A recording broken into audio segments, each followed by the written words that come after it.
এইখানে আমরা হচ্ছে একেকজন একেক রান্না এক্সপার্ট। যদিও আমি বিগিনার মাত্র শিখতেছি। বাট এরা রন্ধন শিল্পে খুবই এক্সপার্ট। একেকজনের রান্না একেক রকম টেস্ট। আমরা যতগুলো মানুষ এখানে থাকি প্রত্যেকজনের রান্না এত মজা, মানে কেউ বলতে পারবে না যে অমুকের রান্না একটু বেশি মজা। মানে প্রত্যেকের রান্না একেক রকম স্বাদ। এখানে যেমন আপুরা রান্না করতে পারে ঠিক তেমনই সমানভাবে ভাইয়ারাও রান্না করতে পারে। ভাইয়াদের রান্নাও একেকজনের রান্না একেক রকম টেস্ট আর একেকজন একেক রকমের আইটেম রান্না করতে পারে। তো এখানে যেমন আলী ভাই হচ্ছে উনি বিদেশি ফুড রান্না করতে পারে, মানে সুইডিশ, ইতালিয়ান, ইন্ডিয়ান আরো অনেক ধরনের ফুড। বাট বাঙালি ফুড উনি বেশি একটা রান্না করতে পারে না। তো এটা হচ্ছে একটা সুইডিশ স্যুপ বানাবে ভাইয়া। আর ভাইয়ার রেসিপি মানেই হচ্ছে অনেক এক্সপেন্সিভ জিনিস। এইগুলোর বাজার করেছে ভাইয়া 20,000 টাকার মতো। আর বাসা থেকে তো অনেক কিছু দেয়াই লেগেছে। তো এই তো অনেক ইনগ্রেডিয়েন্টস কেনার মধ্যে এটা হচ্ছে একটা ফিশ, এটা হচ্ছে শামুক। ওই ফিশটার নাম হচ্ছে তোর্স্ট ফিশ, যে নাম আমি আগে কখনো শুনিও নেই, মাছও দেখিনি। আর এগুলো হচ্ছে শামুক। আমি শামুক কখনোই খাইনি, এই দিনই ফার্স্ট ট্রাই করেছিলাম। আর এখানে থাকা একটা বিশাল টাফ, কারণ রাত 10টার পরে হচ্ছে চিল্লাচিল্লি বা সাউন্ড বেশি করা যায় না।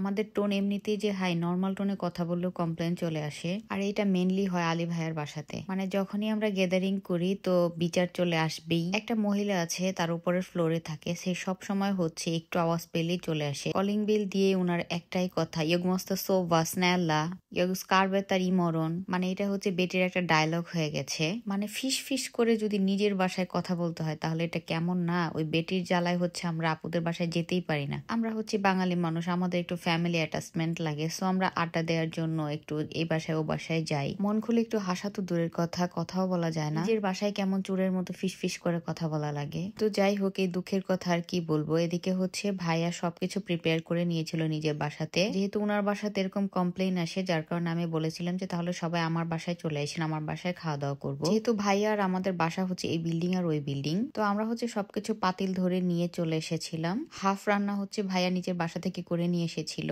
আর বাকি হাফ রান্না হচ্ছে আমার বাসায় করা হয়েছে। আর যেহেতু আমরা টুনাটুনি দুইজন থাকি, সো আমাদের বাসা হচ্ছে অনেকটাই ছোট, মানে দুইজনের জন্য খুবই ভালো। বাট বেশি মানুষ হলে একটা গ্যাদারিং হয়ে যায় আর কি। বাট কি আর করার, এখানে তো কিছু করারই নেই, কারণ কমপ্লেন চলে আসে বলে আমরা বললাম আমাদের বাসায় আসে। তো যাই হোক, আমরা সবাই মিলে অ্যাডজাস্ট করে নিই। তো এখানে হচ্ছে সব ছেলেরা মিলে এখানে রান্না হেল্প করতেছিল ভাইয়াকে, আর আমরা মেয়েরা মিলে গল্প গুজব করতেছিলাম। মাঝখান দিয়ে আমি টুকটাক একটু ক্লিপ নিয়ে রেখেছিলাম, যেহেতু আমি ভিডিও বানাই। তো এটা হচ্ছে একটা সুইডিশ স্যুপ, যেটার নাম আমি জানি না, আমার মনে নেই আসলে, কারণ অনেক ক্রেজি ক্রেজি এন্ড ওয়ের্ড নাম এখানে আমার মনে থাকে না। তো এখানে হচ্ছে স্যুপের লিকুইডটা অলমোস্ট রেডি। সেখানে হচ্ছে ভাইয়া এখন মাছ ছেড়ে দিচ্ছে। এই মাছটা হচ্ছে চুলায় দিলেই হয়ে যায়, খুব বেশি চুলায় রাখতে হয় না, তো বেশিক্ষণ আর লাগবে না সময় রান্না করতে। এদিকে হচ্ছে আবির ভাইয়েরা অনেকটা লেট করতেছে, আমরা সবাই চলে এসেছি, বাট আবির ভাই এখনো আসে নাই। আবির ভাইয়াকে হচ্ছে ভিডিও কল দিয়ে দেখাচ্ছিল যে দেখেন আমাদের অলমোস্ট রেডি, চলে আসেন তাড়াতাড়ি। আর এই যে আমাদের দুডুসি হচ্ছে যেখানে যা পুতুল ছাড়া আসে না, সে খাওয়ার জন্য তার পুতুলকেও বসিয়ে দিয়েছে। আর এই পুতুলটা হচ্ছে ওর বাবা